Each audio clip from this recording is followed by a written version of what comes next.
32 साल की एक टीचर थी जो कि घर से दूर रह रही थी। उसकी ड्यूटी कुरुक्षेत्र में लगी हुई थी, तो वहीं पर किराए पर कमरा लेकर रहा करती थी। पति की मौत 4 साल पहले हो चुकी थी। उसका एक बेटा था और बेटे को वह ननिहाल में छोड़कर आ चुकी थी। वह जहाँ पर किराए पर रह रही थी वहीं पर साइड में एक ऑटो चलाने वाला, उसके रूम की बगल में उस ऑटो चलाने वाले का कमरा था। ऑटो चलाने वाला 25-26 साल का नौजवान लड़का था। खूब अच्छा चेहरा था उसका, खूब गठीला बदन था। अब बारिश हो रही थी और वह सोचने लगती हैं कि आज छुट्टी का दिन है और आज मैं इस ऑटो वाले के साथ घूम कर आऊँगी, पूरे कुरुक्षेत्र को देख कर आऊँगी। लेकिन जैसे ही वो कमरे से बाहर निकलती है तो बारिश हो रही थी, बिजली कड़क रही थी और वह देखती है कि ऑटो वाला तो सर्दी में बाहर ड्रम रखा हुआ है पानी का और उस पर तौलिया लपेटकर नहा रहा है। अब जैसे उसकी तरफ ये आवाज़ लगाने ही वाली थी तभी एकदम से बिजली कड़कती है और एकदम से बिजली कड़कने की वजह से जो ये लड़का होता है ऑटो वाला थोड़ा सा हिलता है और इसकी तौलिया एकदम से नीचे गिर जाती है। और जब यह नज़ारा यह लड़की देखती है, महिला देखती है, विधवा टीचर ज़ोर ज़ोर से हंसने लगती है उसको देख करके। ऑटो वाला शर्मा जाता है, एकदम से अपनी तौलिया लपेटता है और फिर उसके बाद दोस्तों यह जो महिला होती है, ऑटो वाला जब नहा लेता है तो उसको बुलाती है कि मैं पकौड़े बना रही हूँ, पकौड़े खा लेना। महिला पकौड़े बनाती है, सर्दी का सा समय हो रहा था तो वह पकौड़े खिलाती है उस ऑटो वाले को, लड़के को, और उससे कहती है कि देखो बिजली कड़क रही है और रात को मुझे डर लगता है बिजली में, अब क्या करूं, अकेली हूं, कोई है भी नहीं मेरे साथ, तुम आज रात मेरे कमरे में सो जाना। अब जो लड़का था वह तो भांप जाता है, मामला रंगीन होने वाला है। तो उसके बाद दोस्तों वह महिला उसको पकौड़े खिला करके और अपने कमरे में ही सुला लेती है और दरवाज़ा वहाँ पर बंद हो जाता है। और उसके बाद इस कमरे में जो होता है बड़ा ही विचित्र होता है और जो घटना में लास्ट में होता है वो भी बड़ा रोचक है दोस्तों। थोड़ा सा इन चीज़ों को जब आप देख लेते हैं, हम लोग आप लोग इन घटनाओं के बारे में जानकारी जब होती है तो आगे अपनी जीवन के अंदर ऐसी गलती करने से बच जाते हैं। कई बार बहुत सारी महिलाओं को बाहर रहना पड़ता है, नौकरी पैसे के चक्कर में किराए पर भी रहना पड़ता है, लोगों से मिलना जुलना भी पड़ता है। तो उन महिलाओं के लिए खासकर ऐसे वीडियोज़ बहुत काम आते हैं, उन लड़कों के लिए भी काम आते हैं जो ऐसे चक्करों में पड़ जाते हैं। तो वीडियो को पूरा ज़रूर देखिएगा दोस्तों, बहुत ही रोचक है और बहुत ही समझ देने वाला वीडियो है। नमस्कार, मैं हूं सुदेश कुमार और तिरछी बात चैनल में आपका स्वागत है। यह घटना घटित होती है हरियाणा के यमुनानगर से।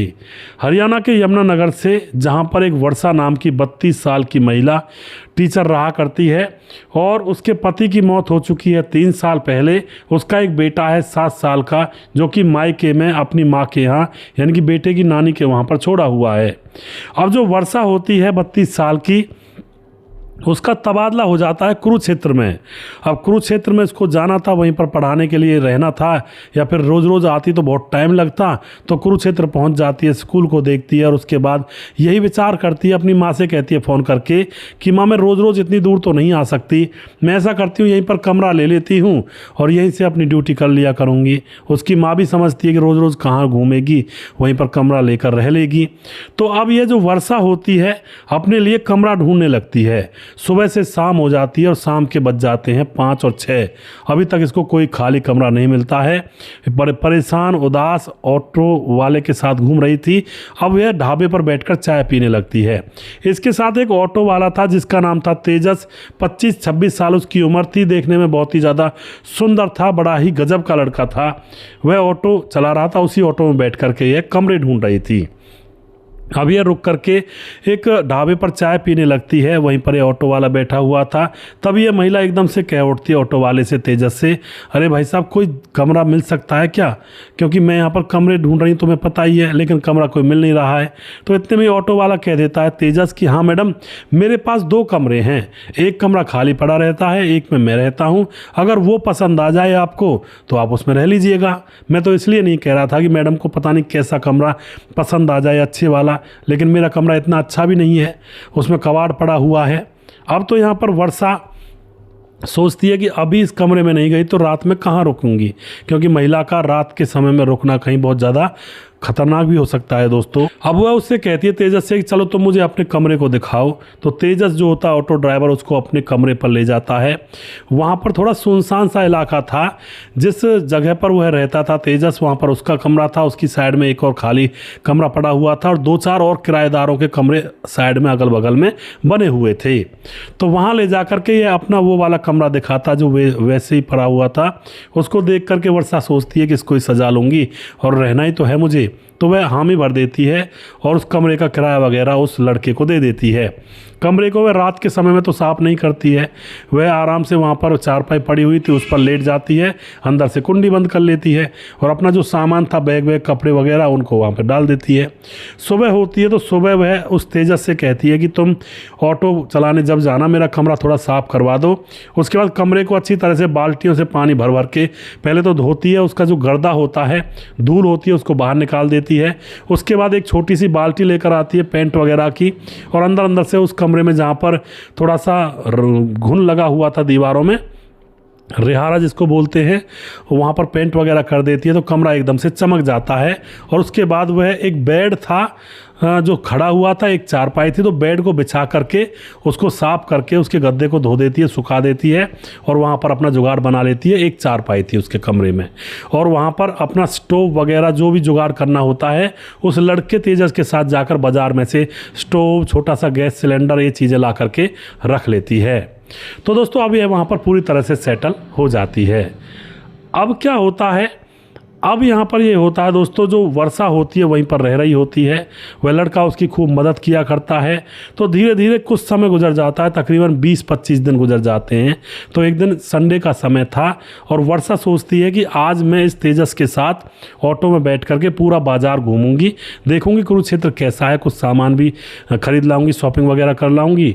तो दोस्तों अब वह पूरे मन बना चुकी थी और अब यहाँ पर वही घटना होती है जो मैंने कहानी के स्टार्टिंग में आप लोगों को बताई थी। जैसे ही वह कमरे से बाहर की तरफ झांकती है, बारिश हो रही थी दोस्तों उस समय और बहुत ज़्यादा बिजली कड़क रही थी। अब बिजली कड़कने से वर्षा को थोड़ा डर लगता था। नाम भले ही वर्षा था लेकिन वर्षा से इसको डर लगता था। अब ये बाहर की तरफ झांकती है तो देखती है कि ऑटो वाला तेजस तो नहा रहा है, बाहर ड्रम रखा हुआ है और एकदम से आवाज़ लगाती है, तेजस नहा रहे हो, जल्दी नहा लो, मुझे घुमा कर लाना है बाज़ार में। अब तेजस जो दूर से कहता है मैडम अभी तो बरसात हो रही है, लेकिन मैडम कहती है बरसात कोई पूरे दिन भर थोड़ी होगी, थोड़ी बहुत देर होगी फिर बंद हो जाएगी। तो तेजस कहता ठीक है मैडम मैं घुमा लाऊंगा। इतने में बिजली कड़कती है और तेजस एकदम से, जैसे डर जाते हैं ना, एकदम से बिजली कड़कती है तो डरने में वो थोड़ा नीचे झुकता है और उसकी जो तौलिया होती है जिसको लपेट कर नहा रहा था वो एकदम से ज़मीन पर गिर जाती है। और यह नज़ारा वर्षा भली भांति अपनी आँखों से देख रही थी और यह नज़ारा देख करके उसको उसके वो गुप्तांग दिख जाते हैं और फिर ज़ोर से हंस जाती है और इतनी ज़ोर से हंसती है कि तेजस को शर्म आ जाती है और दोबारा से अपनी तौलिया लपेट लेता है। और उसके बाद दोस्तों यहाँ पर जो तेजस होता है वह नहा धो करके अपने कमरे में चला जाता है, कपड़े पहनने लगता है। और यह जो वर्षा होती है यह अपने कमरे में पकौड़े बना रही थी, पकौड़ों की खुशबू उठ रही थी और वह एकदम से तेजस को आवाज़ लगाती है कि तेजस पकौड़े खा लेना, मैं पकौड़े बना रही हूँ। तेजस इसके पास जाकर बैठ जाता है। थोड़ा शर्मा रहा था कि इसने मुझे निर्वस्त्र देख लिया, लेकिन वर्षा कहती है कि कोई दिक्कत नहीं, शर्माते क्यों हो, सब लोग धोती के नीचे ऐसे ही होते हैं। तो अब तेजस भी हंसने लगता है और मैडम उससे मजाक कर देती है तो बात यहाँ पर नॉर्मल हो जाती है। उसके बाद पकौड़े जैसे खा लेते हैं तो बिजली कड़क रही थी और अब सुबह से लेकर शाम हो जाती है, बारिश बंद होने का नाम ही नहीं लेती है। घूमना फिरना तो बहुत दूर की बात है। अब अंधियारा हो चुका था, शाम को 7-8 बज चुके थे। दोबारा से अब यह मैडम खाना बनाती है तो अब की बार यह पराठे वगैरह ऐसी चीज़ें बनाती है, पराठे चीले जो बनते हैं बारिश में। फिर से तेजस को बुला लेती है, तेजस को वहाँ पर बुलाकर उसको खिलाने लगती है, खुद भी खाती है। लेकिन अब की बार वह तेजस से कहती है तेजस मुझे बिजली कड़कने से बहुत ज़्यादा डर लगता है, मेरे कमरे में कोई ना हो तो मैं डर जाती हूँ, क्या तुम मेरे कमरे में सो जाओगे आज रात। अब तो तेजस जवान लड़का था, पहले से ही वह उस मैडम के ऊपर मोहित था, देखने में बहुत ही खूबसूरत थी।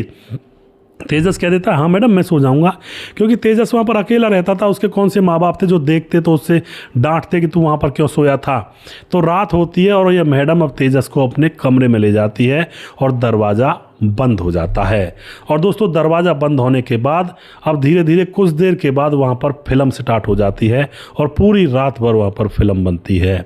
अब रात भर ये दोनों संबंध बनाते हैं तो सुबह दोनों ही खुश, और अब तो इनको एक अलग ही खुशी का आभास हो रहा था। वर्षा को भी ऐसा ही लग रहा था क्योंकि उसके पति को मरे 4 साल हो चुके थे और 4 साल के बाद आज पहला ऐसा मौका था जब उसने ये एक्टिविटी की थी। अब तो दोस्तों यह सिलसिला रोज़ रोज़ होने लगता है। रात को तेजस उसके कमरे में आ जाता और रात भर यह पति पत्नी की तरह सोते। सुबह उठते ही वर्षा ड्यूटी पर चली जाती पढ़ाने के लिए और तेजस अपने ऑटो को लेकर घूमने के लिए चला जाया करता।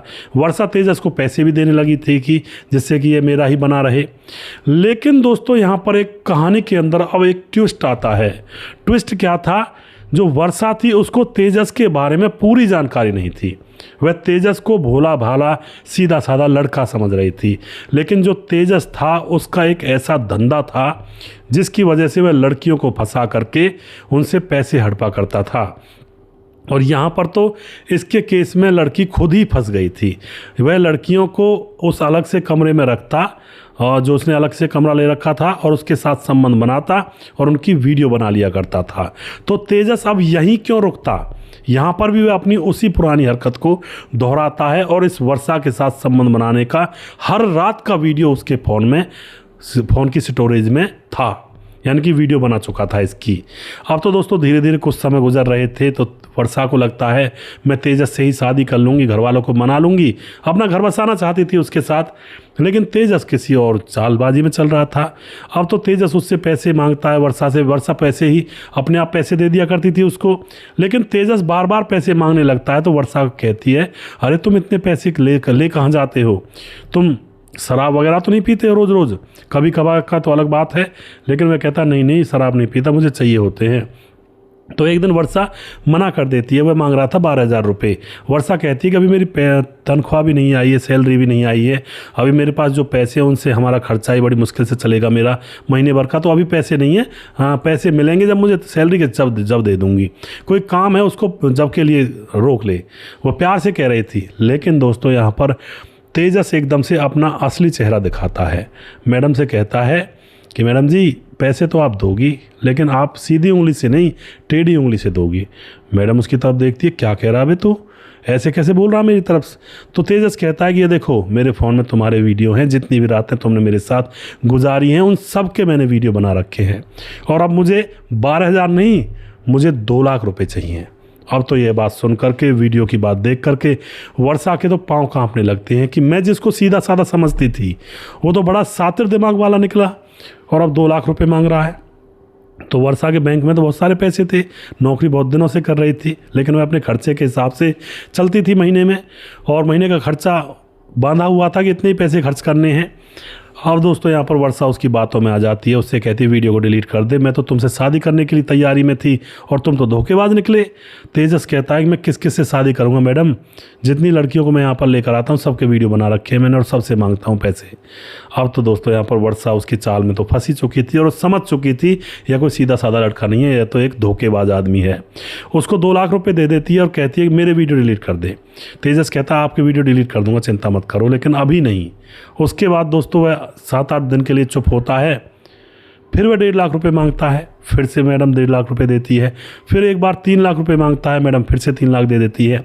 और फिर उसके बाद 4 दिन के बाद फिर पैसे मांगता है, फिर कहता है मुझे 5 लाख रुपए चाहिए। लेकिन मैडम सोचती है कि अगर मैं इसे ऐसे पैसे देती रही, मेरे अकाउंट में जितने भी पैसे हैं वो सारे पैसे ख़त्म हो जाएंगे और मैं तो बर्बाद हो जाऊंगी, रोड पर आ जाऊंगी, और इसकी क्या गारंटी है बाद में वीडियो को डिलीट करे ना करे।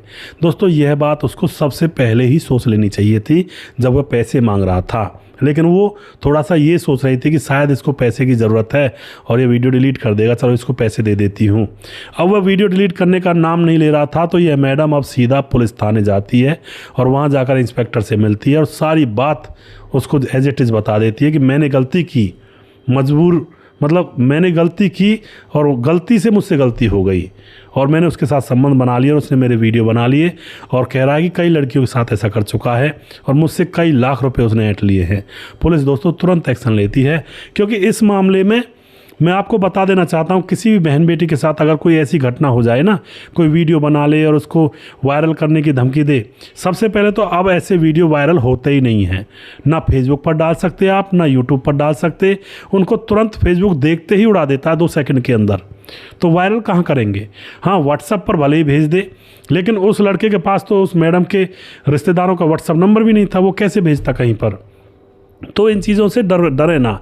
दूसरी बात, दूसरा कदम ये उठाएं, तुरंत पुलिस के पास चले जाएं। पुलिस वाले उस महिला की जो पहचान है उसको गुप्त रखती है और उस जो अपराधी होता है उसको पकड़ती है, सारे वीडियो डिलीट करवाती है, उसको कोर्ट में हाजिर करके जेल में भेज देती है चुपचाप। किसी को कानो कान खबर नहीं होती है, ये कानून है। तो डरा ना करें। अगर कोई ऐसी मामला ऐसा हो जाए किसी के साथ तो डरे ना, 1 भी रुपया ना दें, सीधा पुलिस के अंदर जाएं। पुलिस अपने आप मैटर को शांत कर देती है। वह हर जगह से वीडियो को डिलीट कर देती है, क्लाउड से भी और आपकी फ़ोन की मेमोरी में से भी, और जहाँ पर उसने सेव किया सब जगह से वीडियो को पुलिस अपने आप डिलीट कर देती है, करवा देती है। चिंता करने की ज़रूरत नहीं होती है। सोशल मीडिया पर वीडियो अब अपलोड ऐसे गंदे होते ही नहीं हैं, अपलोड करते ही डिलीट हो जाते हैं। तो डरे ना, ये कोई इतनी बड़ी चीज़ नहीं है आज के दौर में, पहले था जब था, अब नहीं है। तो दोस्तों वह पुलिस के पास जाती है, पुलिस वाले तुरंत उसको वहीं पर पकड़ लेते हैं, अच्छी तरह से उसको लंबा करते हैं, खिंचाई कर देते हैं उसकी पिटाई, और फिर उसके सारे वीडियोज़ को डिलीट करवाते हैं, जितने भी उसके फ़ोन में थे, जितने भी क्लाउड पर सेव कर रखे थे वो भी, और जो भी आईडी में थे, गूगल ड्राइव में थे, सारी चीज़ों को सब जगह से साफ करके और अब उस लड़के को कोर्ट में पेश किया जाता है। और उसको 6-7 महीने के बाद केस चलता है और 5 साल की उस लड़के को सज़ा हो जाती है। और इस वर्षा की जान बच पाई उसकी समझदारी की वजह से। अगर वर्षा ये सोच लेती कि अब तो बस मैं लुट गई, बर्बाद हो गई, उसको सारे पैसे दे देती, उसके बाद वर्षा के पास कुछ बचता नहीं और फिर वो हो सकता है किसी ट्रेन के सामने कूद जाती या कुछ भी कर सकती थी। ऐसा ही होता है ज़्यादातर दोस्तों इन मामलों में। लेकिन सतर्क रहें, सावधान रहें, हिम्मत ना हारें, सामना करें उसका। जो भी ऐसा कांड आपके साथ कर दे, भविष्य में कर दे या कर रहा हो, या कोई भी कैसी भी परिस्थिति हो सकती है, सीधा पुलिस थाने जाएं, बात चुप रखी जाएगी। पुलिस वाले किसी के सामने इस बात को नहीं कहते, ना ही कोई मीडिया में आती है बात, और जा करके हाँ पुलिस के सामने सारी बात बता दें और उसको तुरंत सज़ा हो जाती है, उसके वीडियो सारे डिलीट हो जाते हैं। पैसे ना दें, पैसे दे दोगे तो कंगाल भी हो जाओगे, जान भी नहीं बच पाएगी। और हो सकता है लास्ट टाइम पर वो आपके यार दोस्तों को फ़ोन में कुछ वीडियो दिखा भी दे, ऐसे ही फ़ोन दे करके, या फिर आपके यार दोस्तों के व्हाट्सएप के नंबर हो तो उन पर भेज भी सकता है, थोड़ी बहुत बदनामी कर भी सकता है। बाकी सोशल मीडिया पर जो बाकी है, फेसबुक, इंस्टाग्राम, यूट्यूब, वहाँ पर तो वीडियो जाता ही नहीं है, ये तो पक्का तय है, उसको तुरंत यूट्यूब, फेसबुक डिलीट कर देता है। तो दोस्तों आप जो भी कुछ कहना चाहते हैं अपनी राय कमेंट बॉक्स में लिख सकते हैं। और वीडियो के लास्ट में कुछ भाइयों के नाम ज़रूर लेना चाहूँगा जो हमारे वीडियोस को देखते हैं और जो हमें खूब सपोर्ट करते हैं। हमारे साथ राम गोसाई कमेंट करते हैं, चरणजीत दहिया कमेंट करते हैं, सुजीत कुमार कमेंट करते हैं, मनोज श्रीवास्तव जी हैं जो कमेंट करते हैं, और उसके बाद गोपालगंज बिहार से हैं, भीमदत्त जोशी हमारे भाई नेपाल से कमेंट करते हैं, और उसके बाद राजेंद्र धेरू हमारे भाई, सुदेश भाई राम राम, क्या ज़बरदस्त कहानी लेकर आते हो, बहुत बहुत धन्यवाद करते हैं राजेंद्र जी आपका। और रजत सैनी कमेंट करते हैं, अमित पटेल हमारे भाई बिहार बेलवा गाँव मोतिहारी जिला से कमेंट करते हैं, जय यादव कमेंट करते हैं, आप इतना अच्छे से बताते हो, वेरी गुड सर। जय यादव जी आपका बहुत बहुत धन्यवाद। मुकेश कुमार, ज़माना ख़राब हो चुका है जी, बिल्कुल। मुकेश कुमार यूपी 83 से कमेंट करते हैं, धीरज बनवाल कमेंट करते हैं, उसके बाद रामवीर गौतम कमेंट करते हैं, अविनाश निषाद हैं, और आप बहुत अच्छी कहानियाँ बताते हैं भैया, हम जौनपुर होगा शायद से हैं, यूपी 62 से, बहुत बहुत धन्यवाद करते हैं जी। और सर्वेश कुमार कहते हैं, सर मैं इंदौर से हूँ, स्टोरी आपने बहुत अच्छी सुनाई, बहुत बहुत धन्यवाद जी। करण कुमार पी जिनका नाम है, नमस्ते सर कैसे हो, मैं मुन्ना कुमार बिहार से, मुजफ्फरपुर ज़िला से, एक तो दोनों रिश्ते बहुत अलग थे ये तो, जी बिल्कुल जी। देवराज ठाकुर कमेंट करते हैं, ऋषभ गुज्जर और विंध्याचल राजभार कमेंट करते हैं, आकाश पाल कमेंट करते हैं, प्रवीण बघेल शिवपुरी से हैं, सूरज डीओ हमारे भाई फिजी से कमेंट करते हैं, और उसके बाद हमारे साथ कमेंट करते हैं मोनू जैन कमेंट करते हैं, KM सेट्टी कमेंट करते हैं, बहुत बहुत धन्यवाद करते हैं। राधेश्याम शर्मा सिरसी जयपुर राजस्थान से हैं, राजकिशोर चौरसिया महाबलेश्वर महाराष्ट्र से हैं, और राम मोहम्मद यासीन लाहौर पाकिस्तान से कमेंट करते हैं, सुशील चौधरी हमारे भाई लगातार कमेंट करते हैं। और दोस्तों जिस भाई का नाम रह गया उस भाई का नाम अगली वीडियो में ज़रूर लूँगा। अगला वीडियो बहुत जल्दी फिर से लेकर आऊँगा, तब तक आप खुश रहें, सावधान रहें। जय हिंद, जय भारत।